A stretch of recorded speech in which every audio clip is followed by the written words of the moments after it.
Hello friends, welcome to my channel. This lecture is all about electromagnetism. We will try to build the basics to understand the four Maxwell equation which contains all about electromagnetism. First we will study about electrostatic and then we will slowly move towards electrodynamics. So what is electric charge? I will not go to the history related to the charge. You will find it in every books related to electromagnetism. So consider a force which is similar to gravity but varies inversely with the square of the distance and enormously more powerful and having one difference. In gravity, everything attracts everything else. But now imagine that there are two kind of things and that this new force has the property that likes repel but unlikes attract. The thing that carries this strong interaction is called charge.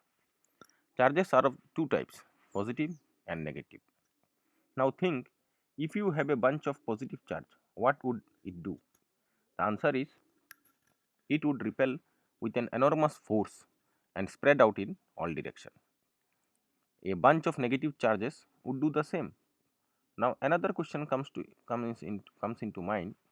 If we have an evenly mixed bunch of positive and negative charge, what would it do? You are right. It would obviously do something completely different. The opposite pieces would be pulled together by the enormous attraction. As I have already told, that like repels and unlike attracts. So the net result would be that the terrific force would balance themselves out almost perfectly by forming tight mixture of the positive and negative. And between two separate bunches of such mixture, there would be practically no attraction or repulsion at all. We know all matter is a mixture of positive protons and negative electrons, which are attracting and repelling with this great force. The balance is so perfect that when you stand near someone else, you don't feel any force at all. Even there were a little bit of unbalance, then you would know it. Suppose you are standing at a distance of one arm from someone and each of you had 1% more electron than proton, the repelling force would be incredible. The repulsion would be enough to lift a weight equal to that of the entire earth. With such enormous force, so perfectly balanced in this intimate mixture, it is not hard to understand that matter trying to keep its positive and negative charge in the finest balance and can have great stiffness and strength. So, charge is the intrinsic property of the elementary particles of matter which gives rise to electric force between various objects. Charge is a scalar quantity and SI unit of charge is coulomb. Let us see the properties of the charge,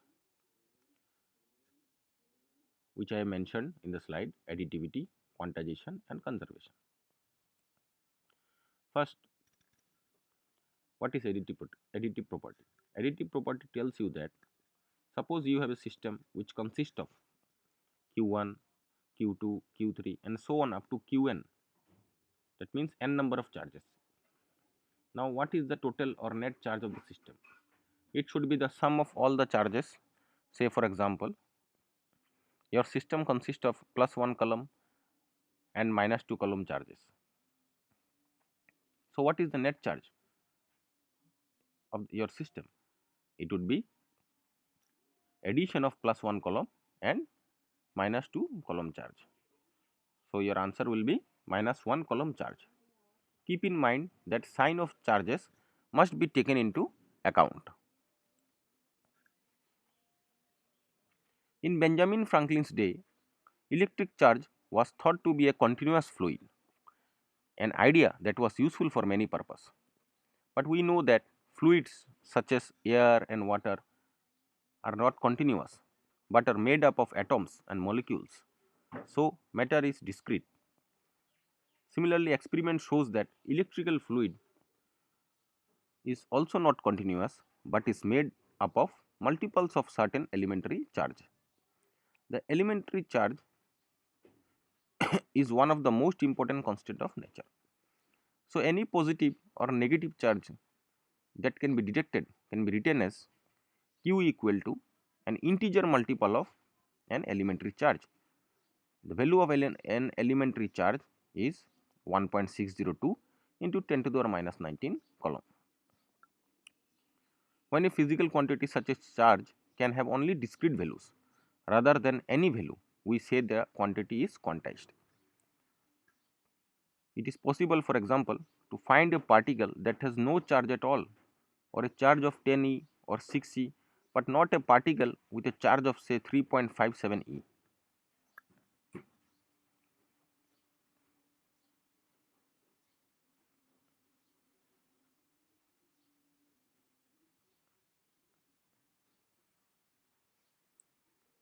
The quantum of charge is small. In an ordinary 100-watt light bulb, for example, about 10 to the power 19 elementary charges enter the bulb every second, and just as many leave. However, the graininess of electricity does not show up in such large scale phenomena. The bulb does not flicker with each electron, just as you cannot feel the individual molecules of water with your hand. So sometimes you can neglect the quantization of electric charge. We will see while we will finding the electric field of a large body, electric field due to large body.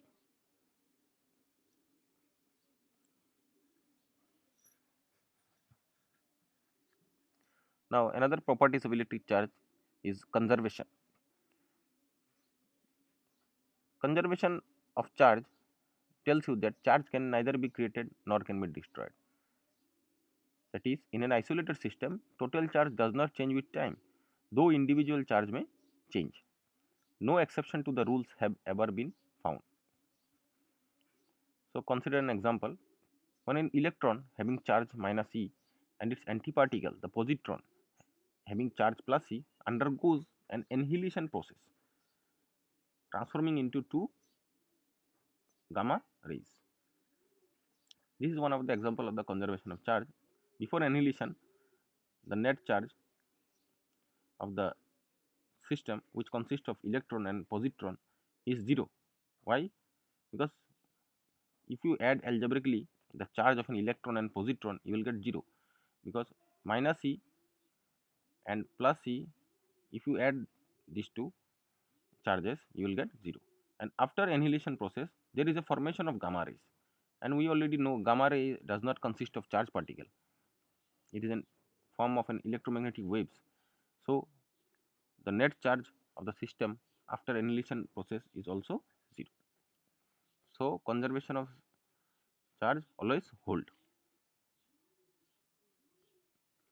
In applying the conservation of charge principle, we must add the charge algebraically with due regard for their sign. You should remember this.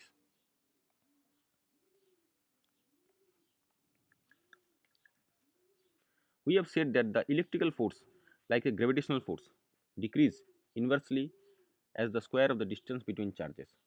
This relationship is called Coulomb's law, but it is not precisely true when charges are moving. The electrical force depends also on the motion of the charges in a complicated way. One part of the force between moving charge we call the magnetic force. It is really one aspect of an electrical effect. That is why we call the subject electromagnetism. So we start with a law of electrostatic known as Coulomb's law, which state that between two charges at rest there is a force directly proportional to the product of the charges and inversely proportional to the square of the distance between. The force is along the straight line from one charge to the another. So what Coulomb's law says is that the magnitude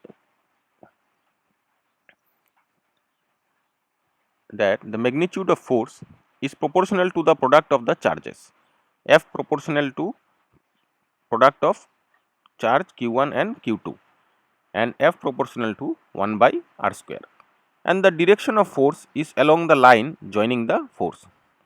See, why we are talking about magnitude of force and the direction of force? Because force is a vector quantity, and Coulomb's law give you both the magnitude of the force and the direction of the force. Magnitude of the force you can calculate by the proportionality relation, where F proportional to Q1 and Q2 and also proportional to 1 by r square, and the direction of the force you will get by joining the line between the two charges.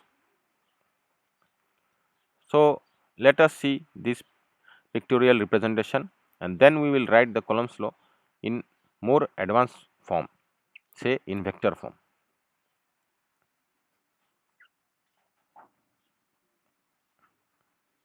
Consider a three-dimensional axis x, y and z.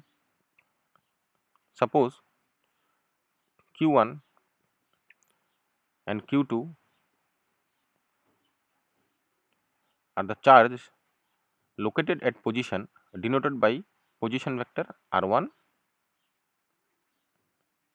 and r2.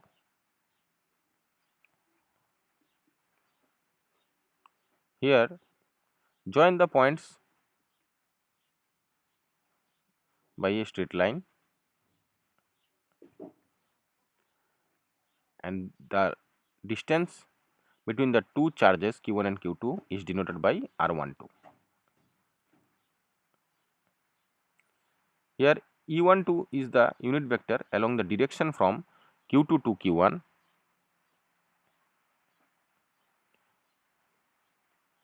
and similarly the last green arrow, which is shown in the pictorial representation, is the direction opposite to that of the direction of the unit vector e12.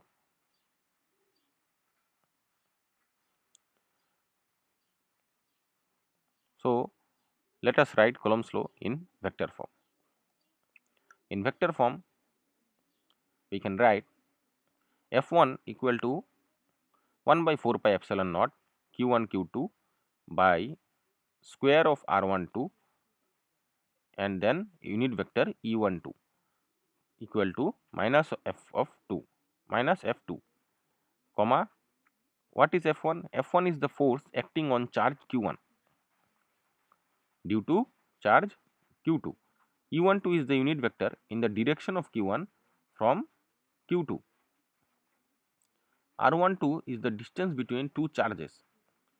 f2 is the force acting on charge q2 opposite to that of the charge q1. And here see, in Coulomb's law we get the idea that force is proportional to the product of the charges and square of the and inversely proportional to the square of the distance between them. So, in order to remove the proportionality, we have to use a constant. So, here constant of proportionality is 1 by 4 pi epsilon naught. We will talk about this constant epsilon naught later on. This epsilon naught is known as the dielectric constant of vacuum or permittivity of free space or vacuum. So, the value of this constant of proportionality 1 by 4 pi epsilon naught is 9 into 10 to the power 9, and its unit is Newton meter square per Coulomb square.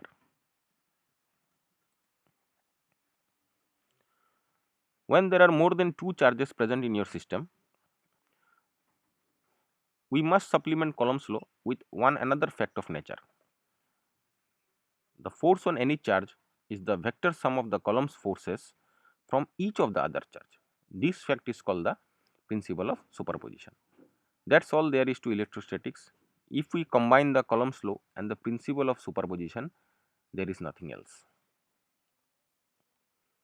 So, let us understand the principle of superposition by a pictorial representation. Consider a three-dimensional axis in rectangular system x, y and z. q1, q2 and q3 are the three charges in your system located at position denoted by position vector r1, r2 and r3. Connect the position of q1 and q2 by joining line between them, and this distance we can say r12. Similarly, connect the position of q1 and q3 by joining line between them, and this distance is known as r13. So now what is the force on charge q1 due to charge q2 and q3? So we will apply the principle of superposition. What the principle of superposition tells you, the total force acting on the charge q1 due to both charge q2 and q3 is equal to the sum of the forces acting individually on charge q1 due to q2 alone and q3 alone. Here I told you to sum the forces, that means vector sum, not algebraic sum. So let us look into the picture. First we will calculate the force on q1 due to q2, which is shown by green arrow F12. Then we will calculate the force on q1 due to q3, which is F13, and then we will add these two force vectorially, which is shown by arrow F. We will do here the vector addition. So this is all about the principle of superposition, and it is one of the finest principle in electromagnetics. Now let us talk about electric field. Force per unit charge on q1 due to all other charges is known as electric field. We know by Coulomb's law that force acting on charge q1 due to charge q2, we can see here, that is F1 equal to 1 by 4 pi epsilon naught q1 q2 by square of r12, and which is multiplied with an unit vector E12, which is the direction of the force from q2 to q1. Now if we divide the equation of force, that is F1 by q1, we get electric field E1. So E1 equal to F1 by q1. So now the above equation E1 also describes something about the point, even if q1 were not there. Assuming that all other charges keep their same position, we say E1 is the electric field at the point where charge q1 is placed. A field is a physical quantity which takes on different value on different point in space. We will talk about electric field in a more detailed manner when we will study about flux, Gauss law, etc. By the time being, you keep in mind that electric field is simply a force per unit charge on q1.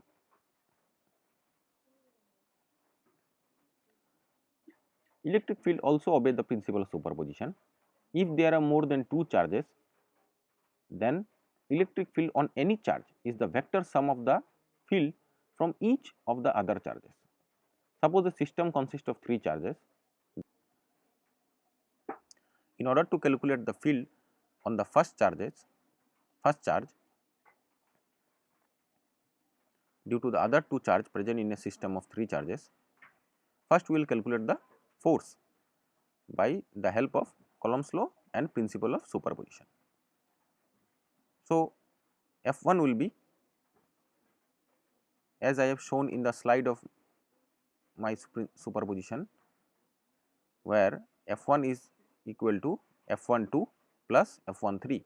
So, here F12 is 1 by 4 pi epsilon naught Q1 Q2 by square of R12 and multiplied by E12 plus where F13 is 1 by 4 pi epsilon naught Q1 Q3 by R13 square multiplied by E13. Now, to calculate the electric field E1, we have to divide the force F1 by the charge Q1, and we can write in more general way by using the summation notation. For n charge, for a system consists of n number of charge, we can write E1 equal to summation lower limit I equal to 2 to upper limit n, and within summation we can write 1 by 4 pi epsilon naught Q I by R 1 I square multiplied by E 1 I.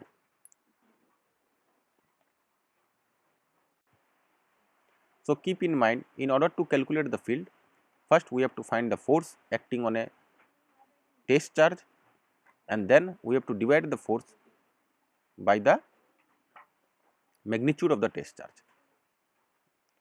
and then we can calculate the field at the point where the test charge is placed.